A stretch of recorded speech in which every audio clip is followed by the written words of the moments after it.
चलिए, तो ये आपका फ्रिंज विड्थ का एक्सप्रेशन ख़त्म हो गया। ठीक है, अब आपको ये पता चला, कुछ नोट्स में डालते रहना चीज़ें कि पहला नोट आएगा, आपको ये पता चला कि जो आपकी ब्राइट फ्रिंज है, ठीक है, तो ब्राइट फ्रिंज है कितनी, तो आपको पता चले ब्राइट फ्रिंज है x is equal to n d lambda by d. ये आपकी है ब्राइट फ्रिंज। ठीक है, कितनी है भैया, n d lambda by d है, नहीं है, बोलो। ठीक है, तो अब हम एक काम करते हैं, for n is equal to zero, n is equal to zero के लिए देखते हैं कितनी आ रही है सॉरी, फिर n is equal to one के लिए देखते हैं, n is equal to two के लिए देखते हैं, ऐसी चीज़ें देखते हैं। तो n is equal to zero के लिए ये रही, फिर n is equal to one के लिए देखते हैं, फिर हम n is equal to two के लिए देखते हैं, है ना। तो n is equal to zero के लिए हम बोल लेते हैं कि एक्स ज़ीरो है, n is equal to one के लिए हम बोल लेते हैं एक्स वन है, n is equal to two के लिए हम बोल देते हैं एक्स टू है। अब देखिए एक्स की मतलब यहाँ n is equal to zero डालेंगे तो आप पे ज़ीरो आएगा, तो ये चीज़ होती है central bright fringe, central bright fringe सबसे बीच की ब्राइट फ्रिंज होती है, बीच में हमेशा ब्राइट ही होगी, ठीक है, डार्क नहीं होगी। x1 देखेंगे तो यहाँ 1 डालेंगे तो कितना आएगा, डी लैम्डा बाई डी आएगा। x2 देखेंगे, यहाँ 2 डालेंगे तो कितना आएगा, 2 लैम्डा बाई डी आएगा। ये याद रखना, x1 कितना है, डी लैम्डा बाई डी है, और x2 कितना है, 2 डी लैम्डा बाई डी है। अब एक चीज़ यहीं पे नोट लिखा देता हूँ, आप लोग याद रखोगे, या अलग से ही लिखाता हूँ, है ना। ब्राइट फ्रिंज ये हो गई। ऐसे हम डार्क फ्रिंज बनाते हैं एक बार, कि डार्क बैंड या डार्क फ्रिंज कितनी होगी। अभी विद नहीं बता रहा हूँ, चौड़ाई में बाद में बताऊँगा, अभी बस मैं बोल रहा हूँ ब्राइट और डार्क फ्रिंज। तो इसके बाद दूसरा देखते हैं dark fringe, DARK FRINGE, dark fringe, ये चीज़ है। ठीक है, डार्क फ्रिंज देखते हैं। डार्क फ्रिंज में एक्स की वैल्यू आपको पता है कितनी थी, 2n+1 D lambda by 2d थी, बोलो हाँ है ना। एक्स की वैल्यू कितनी थी भैया, 2n+1 D lambda by 2d थी ना, या है, ये ले लो, या तो 2n-1 ले लो, आपकी मर्जी है, कोई से भी ले लो, कोई दिक्कत नहीं है। 2n+1 ले लो या तो 2n-1 ले लो, यह है। तो हम यहाँ पे सबसे पहले निकालते हैं, जीरो तो हो ही नहीं सकता क्योंकि जीरो तो हमेशा सेंट्रल होती है। ठीक है, तो यहाँ पे देखना पड़ेगा 1 और x2, पर इसे कुछ नाम दे देते हैं, x डैश, ठीक है, x-1 x-2 बोल दिया हमने। ठीक है, यहाँ पे आपको पता है कुछ नहीं करना पड़ेगा, n की वैल्यू 1 डालनी पड़ेगी और यहाँ पे n की वैल्यू 2 डालनी पड़ेगी। अभी सेटिंग नहीं बैठ रही ना यहाँ, ये दिक्कत है। चलो डालो, तो कितना होगा, 2 × 1 - 1 डी लैम्डा बाई 2d, यहाँ 2 होगा तो 2 × 2 - 1 डी लैम्डा बाई 2d, कितने कितने के बराबर आ गया ये, 2 2 × 2 2 - 1, तो ये आएगा डी लैम्डा बाई 2d, और ये कितने, 2 × 4 4 - 1 3 डी लैम्डा बाई 2d। ये दोनों चीज़ें आप याद रखना। अब मैं आपको एक नोट बताता हूँ कि सिंपल सी बात है, यहाँ पे नोट लिख लेना कि डार्क फ्रिंजेस, जो डार्क फ्रिंजेस है, are situated between bright fringes and vice versa. इसका मतलब क्या हुआ, इसका मतलब ये हुआ कि जो डार्क फ्रिंजेस हैं, अगर मैं आपको बताऊं, बीच वाली तो वाइट होगी, तो बीच वाली वाइट बना लेते हैं ऐसे, ठीक है, फिर होगी डार्क, फिर होगी वाइट, फिर होगी डार्क, फिर होगी वाइट, फिर होगी डार्क। ठीक है, ये चीज़ें हैं। तो dark fringes are situated between bright fringes. देखो ये दोनों कैसी हैं, ब्राइट है, इसके बीच में क्या है, डार्क है, और इसी का वाइस वर्सा। डार्क फ्रिंजेस के बीच में कौन सी फ्रिंज है, वाइट फ्रिंज है, देख पा रहे होंगे आप, ये बीच वाली। जैसे अरे कोई बात नहीं, आप ये देखो, ये चीज़, दो वाइट के बीच में क्या है, डार्क है, और दो डार्क के बीच में क्या है, वाइट है। ठीक है, दूसरी मैं आपको बात बताता हूँ, ये मैंने आपको फ्रिंज बताया था, तो जैसे ही मैंने ये बना दिया, ये मेरा डार्क हो गया, ये मेरा वाइट हो गया, फिर ये मेरा डार्क हो गया। डार्क के लिए हम ऐसा बना लेते हैं, ठीक है। अब समझो, इसके सेंटर से इसके सेंटर तक जो दूरी है ये वाइट की फ्रिंज विद होगी। किसकी फ्रिंज विद होगी? वाइट की। क्या बोला मैंने? The separation between the centres of two dark fringes is the width of white fringe. मतलब दो डार्क फ्रिंजेस के सेंटर्स के बीच की दूरी आपको ब्राइट फ्रिंज की चौड़ाई देगा, ठीक है। इसी का उल्टा, जैसे यहाँ का सेंटर ये रहा, इसका सेंटर ये रहा। सेंटर मतलब बीच थोड़ी, मिड पॉइंट, कहीं भी, मतलब बीच में ये। तो दो ब्राइट फ्रिंजेस के सेंटर का सेपरेशन, सेंटर के बीच की दूरी आपको डार्क फ्रिंज की क्या देगा? चौड़ाई देगा। क्या देगा? चौड़ाई, विद, ठीक है। ये याद रखना कि दो ब्राइट फ्रिंजेस के सेंटर का सेपरेशन या distance gives width of dark fringes and the separation और distance between the width of two dark fringes give width of white fringes. तो यही हमारा नोट है कि separation between center of two consecutive bright fringes, separation between centers of two consecutive bright fringes gives width of dark fringes, ठीक है। मैंने क्या बोला? Separation between centres of to consecutive bright fringes give width of dark fringes. ये मतलब simple सी बात है, दो में ब्राइट फ्रिंजेस दिखा देता हूँ आपको। ये बीच में मैंने डार्क बना दी, यहाँ से लेकर यहाँ तक, ठीक है। ये पूरी चीज़ बीटा देगा आपको, किसका? डार्क का। डार्क फ्रिंजेस की विद होगी यहाँ से लेकर यहाँ की सेपरेशन, ठीक है। तो separation between centres of to consecutive bright fringe, ये भी ब्राइट है, ये भी ब्राइट है, क्योंकि बीच में तो डार्क आएगी, give the width of dark fringes.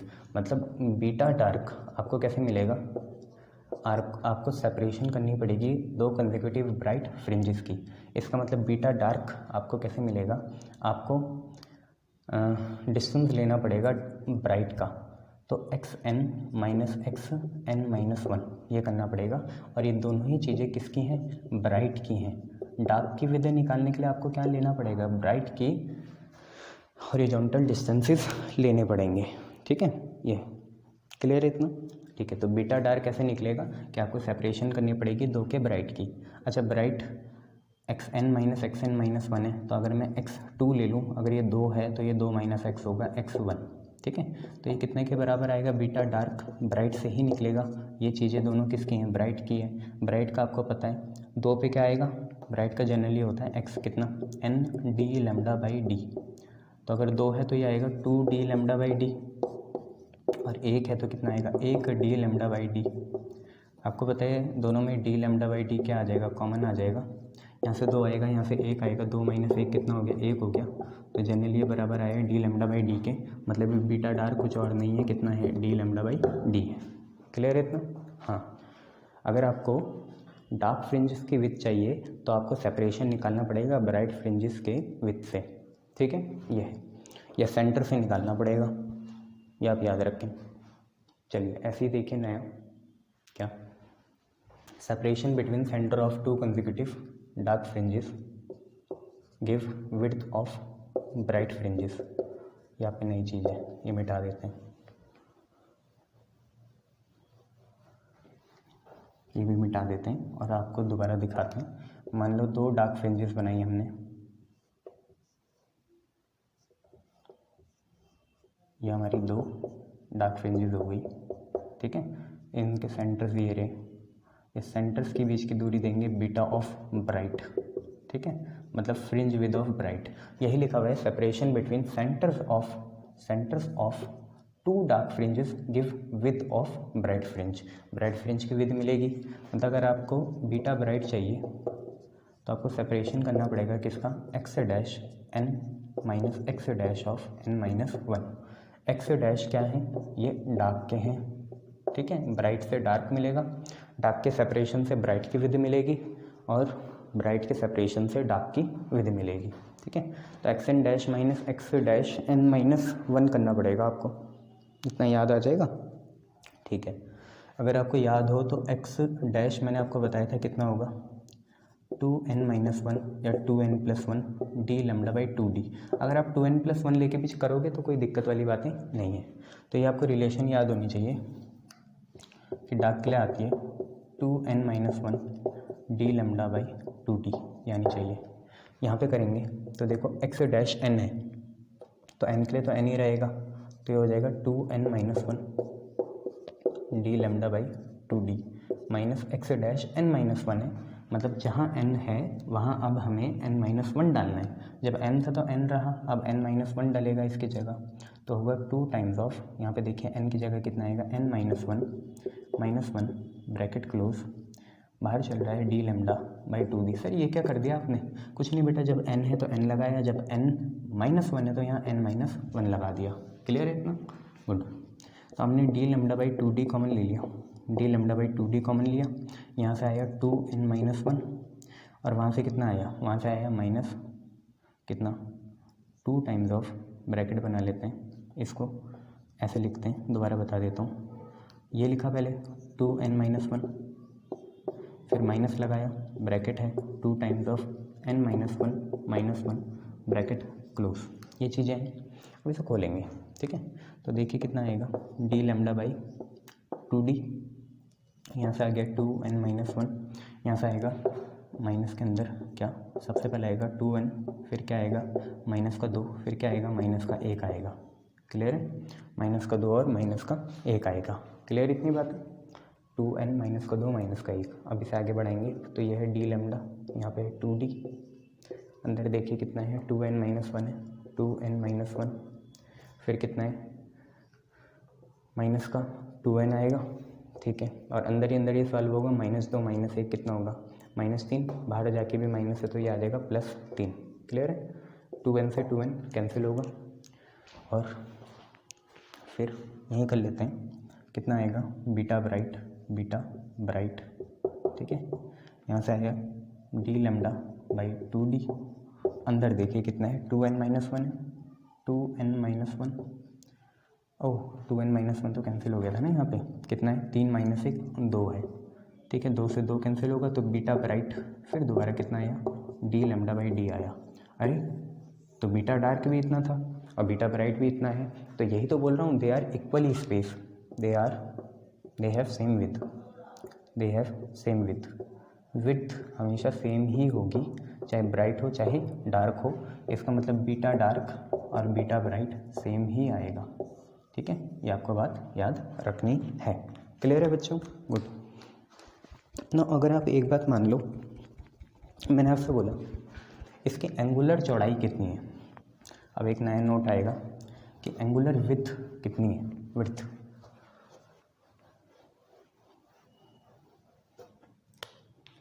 तो आपको बीटा पता है n d lambda by d होता है, तो दोनों सेम ही है, तो चाहे ब्राइट यूज़ करो डार्क यूज़ करो एक ही बात होगी, ठीक है, कोई दिक्कत वाली बात तो नहीं है ना, ठीक है। तो अब देखिए मैं आपसे बोलूँ एंगुलर विड्थ कितनी होगी, एंगुलर विड्थ मतलब क्या हुआ कि दो ब्राइट फ्रिंजेस के बीच में कितना एंगल है, ठीक है, angular width of interference fringes, angular width कितनी होगी फ्रिंजेस की, तो उसे हम थीटा एन से डिनोट करते हैं और वह बराबर जनरली निकलती तो यहाँ से beta by d n lambda by small d, but वो बीटा बाई डी पे डिपेंड नहीं करती, वो सिर्फ एन लैम्डा बाई डी पे डिपेंड करती है, आती वहाँ से है बट वो डिपेंड इस पे ही करती है सिर्फ। एंगुलर विड्थ सिर्फ डिस्टेंस बिटवीन द स्लिट्स के बीच की दूरी कितनी होगी वहीं से कन्वर्ज होगी, और वेवलेंथ ऑफ द लाइट उस पर डिपेंड करती है। तो एंगुलर विड्थ का ये फार्मूला है एन लैम्डा बाई डी, हालांकि वो निकला वहाँ से बट फार्मूला यही है, ठीक है, शाबाश।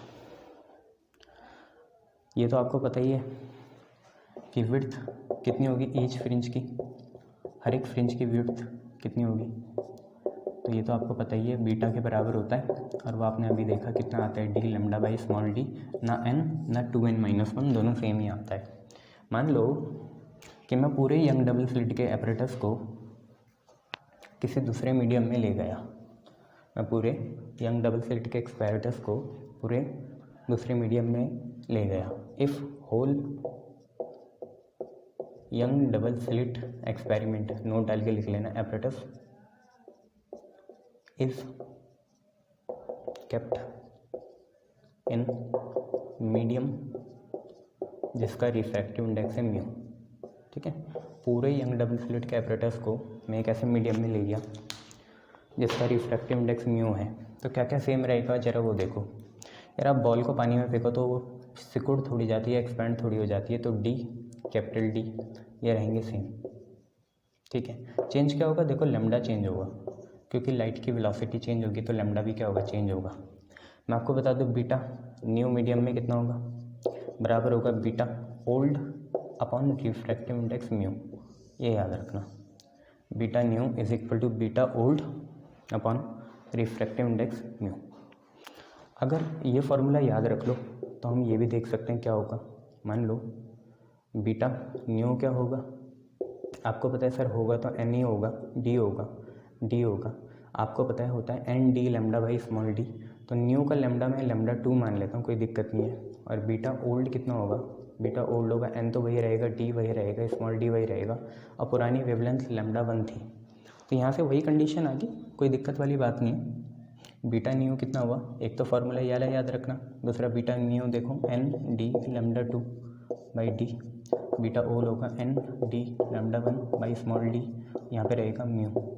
ठीक है, डी से डी कैंसिल, एन से एन कैंसिल, डी से डी कैंसिल, म्यू की वैल्यू दोबारा कितनी आ गई, लैम्डा 1 बाई लैम्डा 2, ये तो आपने पहले से पढ़ ही रखा है। ठीक है, तो आप ये भी मान लेना कि beta new by beta old कितने के बराबर होगा, अगर हम यहाँ से डिवाइड भी करें, एन से एन कैंसिल, डी से डी कैंसिल, डी से डी कैंसिल, तो बराबर होगा लैम्डा 2 बाई लैम्डा 1 की भी।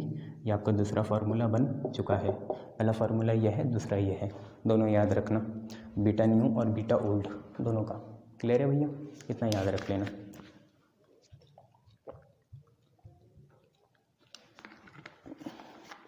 चलिए ये आपने चीज़ें देख ली। अब एक फाइनल चीज़, मान लो कि हम क्या करें, एक स्लिट के सामने कोई ट्रांसपेरेंट शीट रख दें जिसका रिफ्रैक्टिव इंडेक्स म्यू हो और उसकी थिकनेस टी हो। तो उसमें आती है फ्रिंज शिफ्ट। फ्रिंज क्या हो जाएगी, शिफ्ट हो जाएगी हॉरिजॉन्टली। तो हमारा लास्ट हेडिंग है fringe shift. Fringe shift, fringe shift क्या वाला है, तो सिंपल सी बात है कि हमने क्या करा, if a transparent sheet of refractive index mu, if transparent sheet of refractive index mu and thickness small T, और thickness small T is placed in front of, fringe shift को वाई नॉट बोलते हैं हम। ठीक है, is placed in front of one of the slits या interfering wave, interfering wave किसी एक स्लिट के सामने या किसी इंटरफेरिंग वेव के सामने रख दें हम एक ट्रांसपेरेंट शीट को।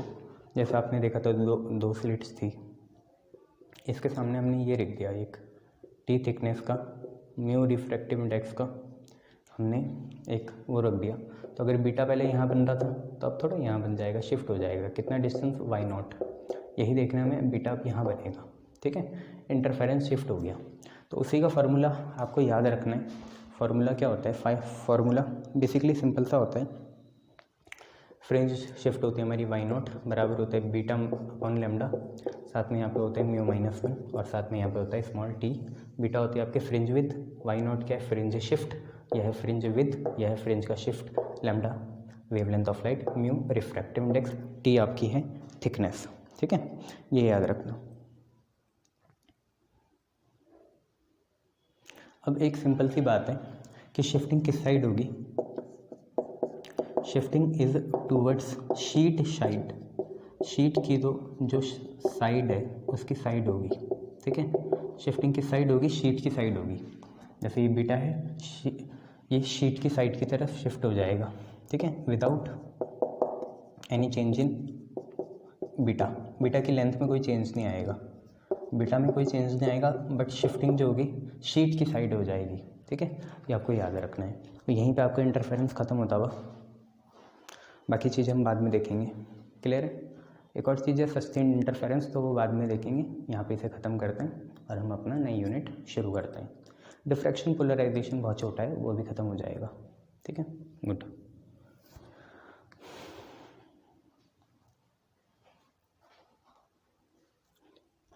अगर मुझे कुछ पता नहीं है तो मैं आपको कंडीशन बता देता हूँ for sustained interference of light, ठीक है। क्या बता दूँ, कंडीशन फॉर सस्टेन्ड इंटरफेरेंस, एकदम क्लियर कंट्रास्ट में बने इंटरफेरेंस, वो बता देता हूँ आपको। आखिरी चीज़, condition for sustained interference of light. Sustained मतलब एकदम स्टेबल साफ़ सुथरा इंटरफेरेंस बने, उसके लिए क्या कंडीशंस होनी चाहिए। तो यार 2-3 कंडीशंस आपको पता है। लाइट कोहेरेंट होनी चाहिए, मोनोक्रोमेटिक होनी चाहिए, डिस्टेंस लार्ज होना चाहिए, ये सारी चीज़ें हैं। कोई डिफेक्ट नहीं होने चाहिए, वाइट लाइट यूज़ ना करो, तो ये सारी चीज़ें हम देखेंगे। चलिए देखते हैं सस्टेन्ड इंटरफेरेंस के लिए हमें क्या क्या चाहिए। पहली चीज़ तो ये होनी चाहिए कि the two sources must be coherent. Coherent आपको पता है कि होने चाहिए, तभी कांस्टेंट फेज डिफरेंस होगा और तभी इंटरफेरेंस बनेगा। तो 2 सोर्सेज जो हैं कोहेरेंट होनी चाहिए। लाइट मस्ट बी, मेन बात है दूसरी, light must be monochromatic, monochromatic होनी चाहिए लाइट, ठीक है। उसके बाद amplitude must be larger, light का एम्पलीट्यूड कैसा होना चाहिए, लार्जर होना चाहिए, मस्ट बी लार्जर। स्लिट्स ज़्यादा बड़ी नहीं होनी चाहिए, ज़्यादा बड़ी होगी तो दिक्कत हो जाएगी, ठीक है। कोहेरेंट सोर्सेज एक दूसरे से बहुत क्लोज भी होने चाहिए। Coherent sources must be close to each other. Coherent sources एक दूसरे के पास होने चाहिए। और क्या बताऊँ, बस इतने काफ़ी हैं। और भी बताने क्या, बस एम्पलीट्यूड लार्जर होना चाहिए और इक्वल होना चाहिए, इतनी चीज़ें देख लेना काफ़ी है। अब मान लो कि हम मोनोक्रोमेटिक सोर्स की जगह वाइट कलर यूज़ करें तो होगा क्या। इफ़ नोट है आखिरी, बस आखिरी है, if instead of monochromatic, if instead of monochromatic light, if white light are use, white light अगर हम यूज़ करें तो होगा क्या। तो सिंपल सी बात है, कलर्ड फ्रिंजेस मिलेंगी। पहले एक ही रंग की मिलती थी, अब कलर्ड फ्रिंजेस ऑब्टेंड होगी, अलग अलग रंग की। वाइट में 7 कलर होते हैं, 7 कलर की वेवलेंथ्स क्या हैं, अलग अलग हैं, तो ऑब्वियसली फ्रिंज विड्थ भी अलग अलग होगी। वाइट कलर्स ऑब्टेंड होंगे, कलर्ड फ्रिंजेस ऑब्टेंड होगी विद डिफरेंट फ्रिंज विड्थ। पहले तो सेम थी, अब डिफरेंट फ्रिंज विड्थ होगी। क्यों होगी मैं ये बता भी देता हूँ। डिफरेंट बीटा फ्रिंज की विड्थ, ये मैं आपको बता भी देता हूँ। देखो बीटा होता है D lambda by small d.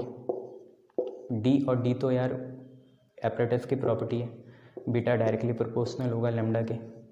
यहाँ से आप beta 1 by beta 2, lambda 1 by lambda 2 भी लिख सकते हैं, ऐसी कोई दिक्कत नहीं है। अब आप ये देखिए, ये हो गया।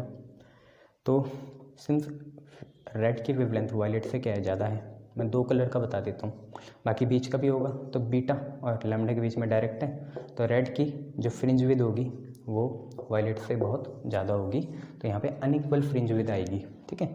बट सेंटर में वाइट ही दिखेगा आपको, सेंट्रल मैक्सिमा वाइट ही होगा, ठीक है। सेंट्रल मैक्सिमा जो है वो कैसा होगा, वाइट होगा, ये याद रखना। और ये तो आपको पता ही, फ्रिंज अनइक्वल होगी, रेड की फ्रिंज विड्थ क्या होगी, ज़्यादा होगी, चौड़ी होगी, ठीक है। चलिए थैंक यू, ये चीज़ देख लेना। और अब हम नया चैप्टर करते हैं।